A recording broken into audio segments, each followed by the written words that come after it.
Hi friends, Ramakrishna రావునమ్మ cooking ఛానల్కి welcome.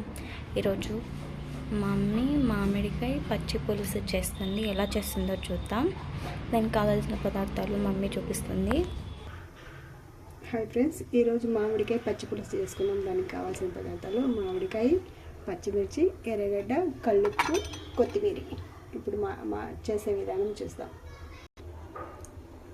మామిడికాయని ఇలా ఉడకపెట్టుకోవాలి. ఉడకపెట్టేసి దీనిపైన అంతా పొట్టు తీసుకునేసి దీన్నంతా క్లీన్గా మ్యాచ్ చేసుకోవాలి.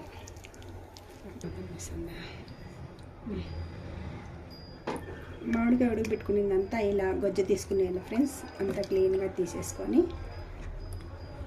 ఇది పుల్ల మామిడికాయ కాదు, ఇంకా పుల్ల మామిడికాయ అంటే ఇంకా బాగుంటుంది ఫ్రెండ్స్. పుల్ల మామిడికాయ తీసుకొని చేయండి ఫ్రెండ్స్, బాగుంటుంది. ఇప్పుడు పచ్చిమిర్చి, కొత్తిమీర అంతా వేసి మిక్సీ పట్టుకుందాం. పచ్చిమిర్చి, కొత్తిమీర, కొంచెం కల్లుప్పు వేసి ఇలా రుబ్బుకోవాలి ఫ్రెండ్స్, కచ్చాపచ్చాగా. ఇప్పుడు దీంట్లో వేసేసుకుందాం.